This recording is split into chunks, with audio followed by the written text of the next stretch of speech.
अस्सलाम वालेकुम दोस्तों। तो आज हम देखेंगे कि फ्लटर थीम किस तरह अप्लाई की जाती है और वो लोग जो कि कलर स्कीम की मैचिंग में या कलर स्कीम में इतने प्रोफेशनल नहीं है, उनको नहीं पता कि किस तरह जो है ना कलर स्कीम बनाई जाती है। तो ये वीडियो उन लोगों के लिए भी है और जो लोग अपनी ऐप में डार्क मोड और लाइट मोड ऐड करना चाहते हैं और अपने ऐप के अंदर डिफरेंट कलर्स की थीम ऐड करना चाहते हैं, तो ये वीडियो उन सब लोगों के लिए। तो सबसे पहले हम क्या कहते हैं, डार्क थीम ऐड करते हैं इसके अंदर, और जो कि सिंपल और यूज़ मटेरियल 3 इसको कह देते हैं ट्रू।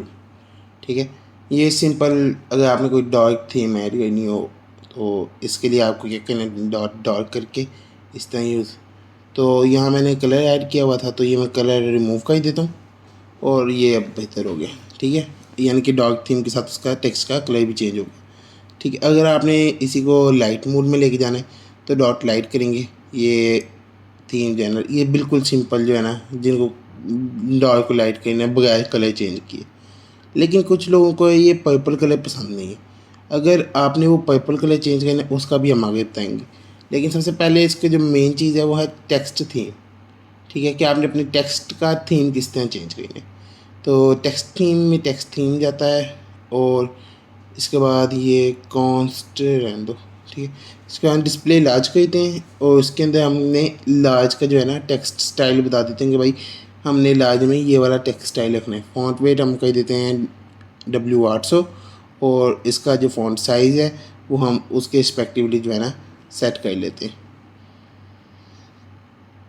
ठीक है, फिर इसी तरह आपने डिस्प्ले लार्ज के बाद डिस्प्ले मीडियम की भी वैल्यू सेट कर देनी है। उससे लाजमी बात है लार्ज से थोड़ी होगी मीडियम की वैल्यू, और उसके बाद स्मॉल की वैल्यू आ जाएगी जो कि मीडियम से थोड़ी होगी। इस तरह आपने जो है ना तीन वैल्यू डिफरेंट वैल्यूज़ आप टेक्स्ट थीम में ऐड कर सकते हैं। मैं आपको बस एग्जांपल दे रहा हूँ कि एग्जांपल के तौर पे मैं ये तीन वैल्यूज़ सेट कर रहा हूँ। आप डिफरेंट इसके अंदर हेडिंग्स की भी ऑप्शन आती हैं, टाइटल, बॉडी और डिफरेंट ऑप्शन होती हैं। तो आप अपने रिस्पेक्टिव से जो जो आपने चीज़ें सेट करनी वहाँ सेट कर ली।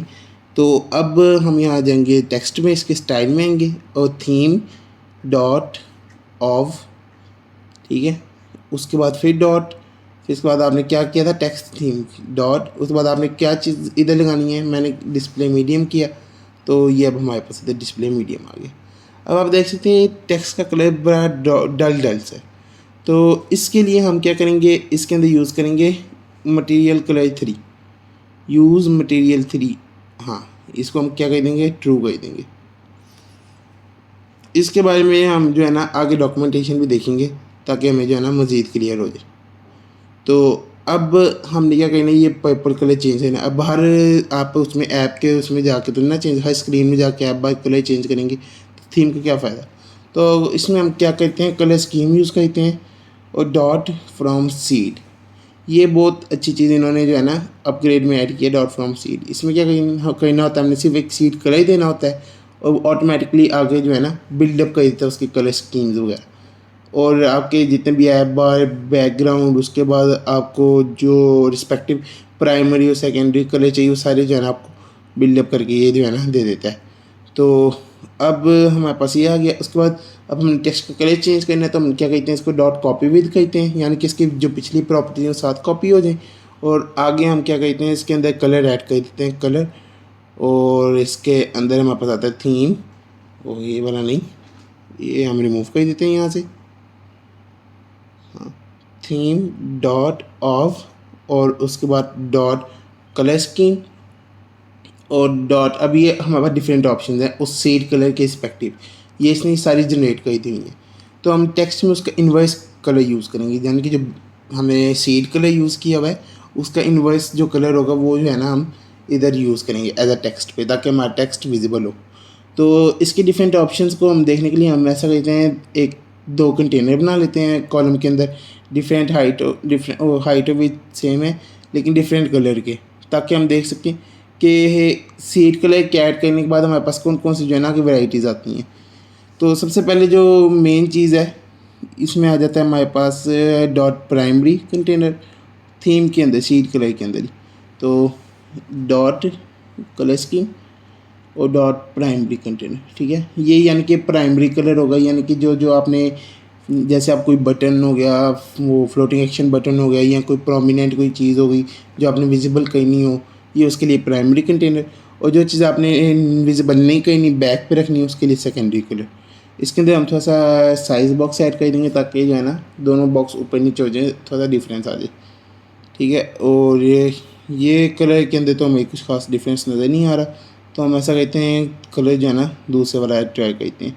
तो कलर्स डॉट येलो, और ये येलो में आप देख सकते हैं कि सबसे ऊपर ऐप बार में हमारे पास फुल डार्क कलर आया हुआ है। उसके बाद जो प्राइमरी कलर है, जो कि मैंने आपको बताया था कि हम प्रोमिनेंट बटन्स वगैरह के लिए यूज़ करेंगे, उसके लिए उससे थोड़ा सा लाइट है।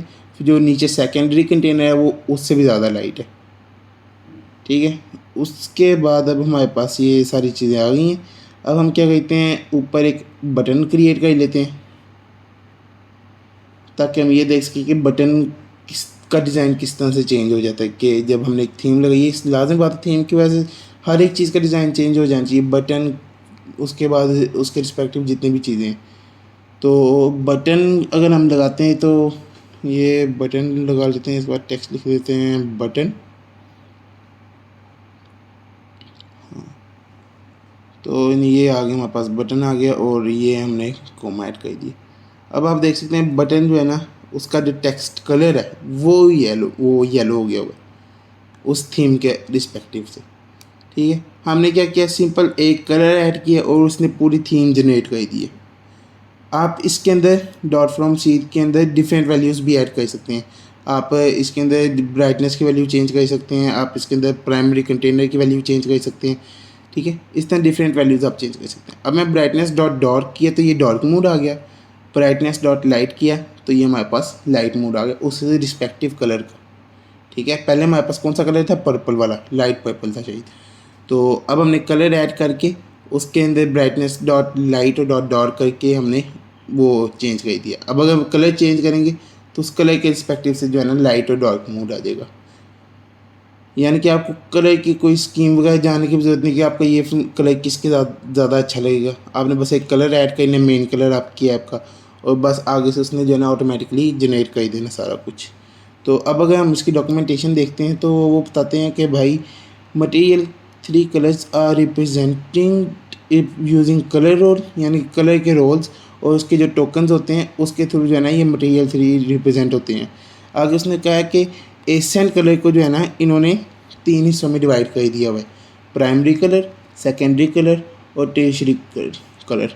तो प्राइमरी कलर के अंदर जो है ना उन्होंने बताया कि ये कहाँ कहाँ यूज़ होता है, जहाँ कोई प्रोमिनेंट बटन हो, जहाँ आपने कोई एक्टिव स्टेट रखना हो, और जहाँ पे आपने जो है ना वो फ्लोटिंग एक्शन बटन। उसके बाद सेकेंडरी कलर आ जाता है। सेकेंडरी कलर के अंदर हमारे पास ये है कलर, ये उसका लाइटर वर्जन होता है प्राइमरी कलर का, यानी कि आपने जहाँ पे कोई इनएक्टिव स्टेट हो गई या कोई बटन जो डल आपने ज़्यादा दिखाना है उसके लिए यूज़ होता है। तो उसके बाद जो तीसरा कलर है वो है यूज़ फॉर बैलेंस। तो ये है कि प्राइमरी और सेकेंडरी कलर का जो है ना बैलेंस होता है, ये ना प्राइमरी के हिस्से में जाता है ना सेकेंडरी के हिस्से में जाता है, ये एक बैलेंस्ड कलर होता है उनका। तो हम इसको भी देख लेते हैं कि ये किस तरह से यूज़ होता है।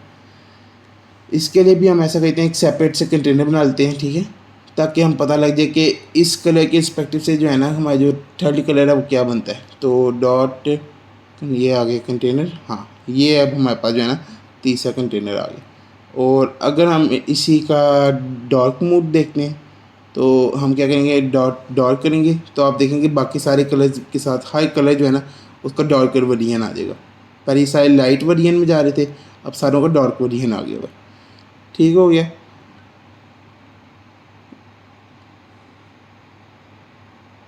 अब अगर हम बटन पे क्लिक करते हैं तो कुछ, क्योंकि हम लोग ऑन प्रेस में कुछ डाले नहीं तो कोई चेंजिंग नहीं होगी।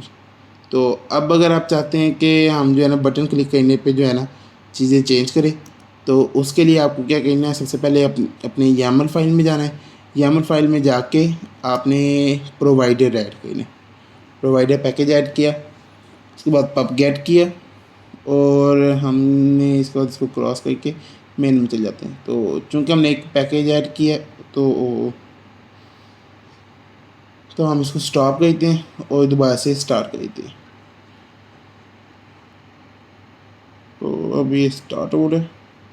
तो ये हमारी ऐप स्टार्ट हो गई है। तो अब हम क्या करेंगे, वो ऊपर जाएंगे, माई ऐप को रैप कर देंगे विजेट से, और ये हम लिख देंगे मल्टी प्रोवाइडर। ठीक है, ये इसमें आपने ज़्यादा कंफ्यूज नहीं होना, हम स्टेप बाय स्टेप करेंगे तो आपको समझ आती जाएगी। तो इसमें हम रिक्वायर्ड आर्गूमेंट डाल देते हैं, वो कहते हैं प्रोवाइडर लिस्ट है। देखते हैं प्रोवाइडर लिस्ट क्या लेती है। वो लेती है ये चीज़ प्रोवाइडर क्रिएट और आगे समथिंग की क्लास। तो हम क्या कहते हैं, यहाँ से कॉपी कर लेते हैं। ठीक है, जो चीज़ आपको सामने होगी आपको बता ही जाऊँगा कि क्या चीज़ कहाँ से जो है ना ले रहे हैं हम। तो ये समथिंग क्लास है, तो इधर हमने जो है ना अपनी थीम प्रोवाइडर की क्लास बनानी है। ठीक है, जो थीम जिसके अंदर कह लो कि थीम का सारा डेटा हमारे पास मौजूद होगा। तो हम क्या कहते हैं, नीचे स्क्रॉल करते हैं और नीचे जाके जो है ना हमने थीम प्रोवाइडर की एक क्लास बनानी है। तो ये हमने बनाई क्लास थीम प्रोवाइडर, और इसके अंदर एक्सटेंड कर दिया change notifier. Change notifier provider ना लगाइएगा, ये गलती कर देते हैं बहुत से लोग, और उनका फिर एरर आ जाता है, वो फिर सोचते रहते हैं। तो यहाँ आपने चेंज नोटिफायर एक्सटेंड करना है। ठीक है, उसके बाद हम यहाँ पे कहते हैं थीम डेटा, और एक थीम डेटा बना देते हैं, और इसको जो है ना एक डिफ़ॉल्ट वैल्यू दे देते हैं। डिफ़ॉल्ट वैल्यू कौन सी है, वो जो हमने ऊपर अपने थीम के अंदर लगाई हुई है ये सारी। तो ये हम क्या कहते हैं, यहाँ से कॉपी कर लेते हैं, नहीं इसको कट कर लेते हैं और नीचे जाते हैं। नीचे और हमने इधर जो है ना इसको एक डिफ़ॉल्ट वैल्यू ऐड कर दी। सो डिफ़ॉल्ट वैल्यू ऐड करने के बाद अब हमने देखना है कि इसके अंदर कौन कौन सी फंक्शनैलिटीज़ हमने ऐड करनी है। तो इसके अंदर जो फंक्शनैलिटीज़ हम ऐड कर सकते हैं वो है, क्योंकि हमने दो काम करने हैं, एक तो इसका लाइट मोड सेट करना है, एक इसका डार्क मोड सेट करना है। तो हम क्या कहते हैं, सबसे पहले सेट डार्क मोड कर लेते हैं। तो सेट डार्क मोड का फंक्शन बनाते हैं। इसके अंदर हम क्या कहते हैं, थीम डेटा की सारी वैल्यूज़ जो है ना यहाँ से कॉपी कर लेते हैं, और theme data is equal to seed colour के नीचे जो है ना हम डाल देते हैं ब्राइटनेस, और ब्राइटनेस का जो वैल्यू दे देते हैं उसको हम दे देते हैं डार्क। तो इस तरह से हमारा जो है ना डार्क मोड सेट हो जाएगा। Same goes for light mode. तो लाइट मोड के लिए भी हमने यही कहना है कि इसका जो है ना हमने सेट लाइट मोड कर देना है। तो आप ही देख सकते हैं प्राइमरी कलर भी जो है ना हम चेंज कर सकते हैं डिफरेंट, जैसे हम चाहते हैं कि हमें जो है ना कोई और प्राइमरी कलर देना है तो हम इस तरह प्राइमरी कलर ऐड कर सकते हैं। तो हमारा ये सेट डार्क मोड क्लियर हो गया। अब लाइट मोड क्लियर करने के लिए हम लाइट मोड वाला फंक्शन बनाते हैं। ये इसके बाद हमारे पास आ गया सेट लाइट मोड वाला फंक्शन। ठीक हो गया। इसके अंदर हम क्या कहते हैं, ब्राइटनेस की वैल्यू कह देते हैं डॉट लाइट, और इसके बाद हम एक और फंक्शन बना लेते हैं चेंज कलर का, यानी कि जिससे हम थीम का कलर इजीली चेंज कर सकें। तो चेंज कलर का फंक्शन बनाया, और इसके अंदर हम क्या कहते हैं, पैरामीटर के अंदर जो है ना कलर अगर प्रोवाइड कर लें तो ज़्यादा बेहतर रहेगा, क्योंकि अगर हम इसी के अंदर ही दे दें डिफ़ॉल्ट कलर के हमने जो है ना ये वाला कलर रखना है, तो वो फिर हर एक के लिए अलग-अलग फंक्शन बनाना पड़ेगा। तो ऐसा करते हैं, ऊपर वाला कॉपी करके नीचे पेस्ट कर लेते हैं, और हम ऐसा करते हैं इसको काट देते हैं, ब्राइटनेस की ज़रूरत नहीं है, और कलर जो है ना हम पैरामीटर के थ्रू प्रोवाइड कर लेते हैं, और वो जो पैरामीटर के थ्रू कलर आएगा वो हम सीड कलर में ऐड कर देंगे।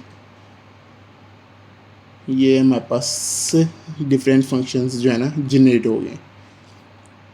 अब इसको हमने ऊपर किस तरह यूज़ करना है अपनी ऐप के अंदर। तो हमने थीम प्रोवाइडर वाली क्लास को यहाँ से कॉपी किया, और ऊपर ये और जहाँ पे हमने लास्ट टाइम थीम लिखा हुआ था वहाँ पे हमने प्रोवाइडर, उसके बाद डॉट ऑफ। ऑफ के बाद आपने ये लगाना है, लोग बहुत कंफ्यूज रहते हैं कि ऑफ से पहले ही ऑफ के बाद। ऑफ के बाद आपने बताना है कि किस किस्म का प्रोवाइडर आप यूज़ कर रहे। उसके बाद डॉट थीम डेटा। ठीक है, ये चीज़ें आपने जो है ना याद रखनी। चूँकि हमने चेंज नोटिफायर को एक्सटेंड किया है तो हम यहाँ पे चेंज नोटिफायर का ही प्रोवाइडर यूज़ करेंगे। ठीक है, और उसके बाद अब हमने जो है ना अपने बटन वाले वो उसमें जाना है। अब इसके अंदर हम पहले इसका टेक्स्ट चेंज कर देते हैं, इसका टेक्स्ट कर देते हैं नहीं इस डार्क नहीं, इसका डार्क मोड कर लेते हैं। तो इसके ऑन प्रेस्ड में जाते हैं। ऑन प्रेस्ड के अंदर हम जो है ना एक फाइनल टाइप का वेरिएबल बनाते हैं, फाइनल थीम प्रोवाइडर। ठीक है, उसके बाद इज इक्वल टू प्रोवाइडर, और ये आ गया हमारे पास डॉट ऑफ, और उसके बाद हमारे पास आ जाता है बस।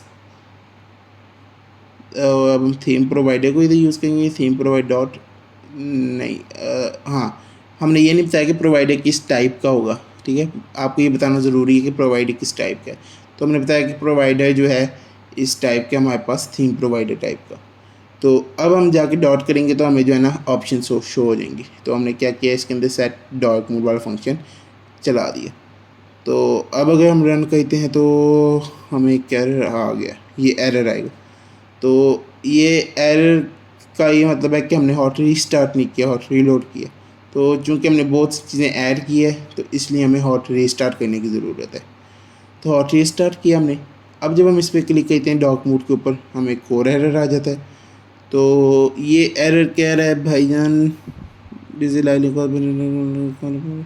हाँ, वो कह रहा है कि अगर आप बटन में कोई प्रोवाइडर के इवेंट हैंडलिंग करते हैं तो आपको इसको लिसन को जो है ना फॉल्स कर देना है। तो हमने लिसन को फॉल्स कर दिया, दोबारा से रीस्टार्ट किया। अब क्लिक करते हैं तो अभी भी कोई चेंजिंग नहीं हुई। तो चूँकि हमने चेंज नोटिफायर यूज़ किया लेकिन हमने नोटिफाई उसको बताया नहीं कि कहाँ पे चेंज हो रहा है, तो इसके लिए हमने क्या करना है, हर फंक्शन के एंड पे नोटिफाई लिसनर्स ऐड कर देने। ये चीज़ें मैं बाद में इस वजह से ऐड कर रहा हूँ ताकि आपको पता लग जाए कि जब ना ऐड करें तो इस वजह से हमें किस किस किस्म के इश्यूज़ आ सकते हैं। तो इस वजह से इनको जो है ना जब इश्यूज़ आते हैं तब मैं ऐड कर रहा हूँ ताकि आपको जो है ना आइडिया हो जाए। अभी हमने नोटिफाई लिसनर्स ऐड कर दिया। अब हम इसे ऑटो स्टार्ट करते हैं तो कोई इशू नहीं है। अब हम क्या कहते हैं, डार्क मोड पर क्लिक करते हैं तो देखते हैं कि क्या ये डार्क मोड में चेंज होगा कि नहीं। तो डार्क मोड में किया तो ये हमारा डार्क मोड आ गया। बटन क्लिक पे हमने उसका जो है ना वो ब्राइटनेस लेवल चेंज कर दी। इसी तरह हमारे पास डार्क मोड आ गया। अब हम एक लाइट मोड के लिए फंक्शन बना लेते हैं। ये लाइट मोड आ गया। उसके बाद हम चेंज कलर के लिए बना लेते हैं एक बटन। ये हमारे पास चेंज कलर वाला बटन आ गया। तो अब लाइट मोड के लिए हम क्या करेंगे, उसको डॉट सेट कर देंगे लाइट मोड पे, और चेंज कलर पे हम क्या कहते हैं, डॉट चेंज कलर कर देते हैं, और कलर में प्रोवाइड कर देते हैं कोई कलर, येलो कलर ऐड कर देते हैं। तो अब हमने येलो कलर ऐड किया तो बटन का नाम भी येलो कलर लिख लेते हैं, ठीक है। एक और कलर ऐड कर देते हैं ताकि दो कलर वाला बटन आ जाए हमारे पास। तो येलो कलर है, और इसके बाद हमने जो है ना एक और कलर ऐड किया डॉट टी, और इसका जो नाम है वो भी हम उसके कलर के रिस्पेक्टिव रख लेते हैं। तो अब जब हम इसे हॉट रीलोड करेंगे तो हमारे पास कुछ बटन है। तो अब हम इनको एक एक करके ट्राई करते हैं। बेहतर ये एक दफ़ा हॉट स्टार्ट कर ले ताकि आपके जो है ना वो बटन क्लिक पर कोई इशू ना आए। अब हमने डार्क मोड पहले किया, ये डार्क मोड हो गया। लाइट मोड किया, लाइट मोड में चला गया। येलो कलर, टील कलर पे क्लिक किया है तो टील कलर में चेंज हो गया, ठीक हो गया। लेकिन अभी भी इसमें एक इशू है कि जब हम डार्क मोड करते हैं, ठीक है, उसके बाद अगर हम डार्क मोड के बाद येलो कलर में जाते हैं तो वो क्या करेगा, लाइट मोड इसका ख़त्म कर, मतलब डार्क मोड इसका ख़त्म कर देगा, वो लाइट में चल जाएगा। फिर इस टाइम येलो से डार्क में जाते हैं तो वो येलो कलर ख़त्म करके उसको टील कलर में ले जाएगा। तो ये इस वजह से हो रहा है क्योंकि हमने जो है ना सेट डॉट के अंदर जो है उसको कलर ऐड किया हुआ। तो उसके लिए हमने क्या करना है कि एक कलर का वेरिएबल बना लेते हैं जिसका नाम हम रखेंगे सीड कलर, ठीक है।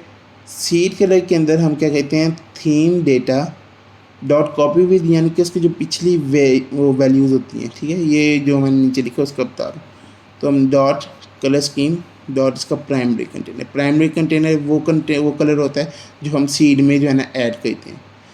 तो डॉट कॉपी विद का तो आपको बताइए कि पिछली सारी वो वैल्यूज़ का जो है ना वो कॉपी करके, और जो नई वैल्यू आप बता रहे हैं वो हमने जो है ना इसमें ऐड करनी। कलर स्कीम के हम जो वैल्यू बता रहे हैं, अब कलर स्कीम जो है ना बस रिप्लेस हो जाएगा उसके साथ, ठीक हो गया। हमने सीड कलर में सीड कलर ऐड कर दिया, वो वाला सीड कलर जो पहले ही थीम के अंदर ऐड था। उसके बाद हमने ब्राइटनेस को कर दिया ब्राइटनेस डॉट डार्क। इससे ये होगा कि जब हम डार्क पे क्लिक करेंगे वो सारा जो है ना उसने डॉट कर दिया, लेकिन आप देख सकते हैं इसका बैकग्राउंड जो है ना वो नहीं चेंज हुआ। तो बैकग्राउंड के लिए हम देखते हैं कि इसके स्कैफोल्ड का बैकग्राउंड किस तरह जो है ना चेंज करने। तो ऐसा कहते हैं, तब तक जो है ना हम बाकी फंक्शंस को चेंज कर देते हैं इसके रिस्पेक्टिव से। तो लाइट मोड है, तो लाइट मोड को भी हमने इस तरह पेस्ट कर दिया और यहाँ पे हमने क्या किया, डॉट लाइट कर दिया। और इसके बाद हम लाइट मोड करें, डार्क मोड करें, हमारे पास ये दोनों जो है ना वर्क कर रहे हैं। उसके बाद हम चेंज कलर में आ गए। तो चेंज कलर में कुछ करने की ज़रूरत नहीं, क्योंकि हमने जो है ना कलर बस चेंज करना होता है। ये हमने येलो को डार्क मोड में ले गए, ठीक है। तो उसमें हमने कोई चेंजिंग करने की ज़रूरत नहीं है, क्योंकि इसमें तो हमने कलर ही पूरा चेंज करना है। तो अब हम क्या करते हैं, जाते हैं अपने स्कैफोल्ड वाली साइड पे कि स्कैफोल्ड का जो बैकग्राउंड कलर है वो क्यों नहीं चेंज हुआ। तो हम स्कैफोल्ड को बैकग्राउंड कलर दे देते हैं। हमारे पास जो कलर स्कीम है theme dot of dot context, इसको हम नीचे वाली कॉपी कर लेते हैं और डॉट करके इसका जो है ना बैकग्राउंड ऐड कर देते हैं। तो अब जब हम स्टार्ट करेंगे तो आप देख सकते हैं इसको बैकग्राउंड कलर मिल गया। कि डार्क मोड कहेंगे डार्क मोड वाला बैकग्राउंड कलर, लाइट मोड में लाइट मोड वाला बैकग्राउंड कलर, और आगे गए हम टील कलर यूज़ करते तो उसका डार्क मोड और उसका लाइट मोड, ठीक है। अब हम उसके कलर के रिस्पेक्टिव से ही उसका बैकग्राउंड जो है ना चेंज कर रहे हैं। तो अगर आपको ये वीडियो जो है इन्फॉर्मेटिव लगी है तो इसको हमारे चैनल को सब्सक्राइब करें, वीडियो को लाइक करें, अपने दोस्तों के साथ शेयर करें जो कि फ्लटर थीम के अंदर बहुत नूब हैं या उनको नहीं पता कि किस तरह यूज़ करने। तो अगर आपने ये वीडियो देख लिया इसके बाद आप जो है ना फ्लटर थीम में इंशाल्लाह प्रोफेशनल हो जाएंगे। और आप जो है ना अगर आप इसको जो प्रैक्टिस नहीं करेंगे तब तक आप जो है ना इसको सही तरह से यूज़ नहीं कर पाएंगे। तो मैं उम्मीद करता हूँ कि आप इसको प्रैक्टिस करेंगे और चैनल को सब्सक्राइब करें और बेल आइकन वाला बटन दबा दें ताकि आपको हर आने वाली वीडियो की नोटिफिकेशन मिल सके। ओके, अल्लाह हाफिज़।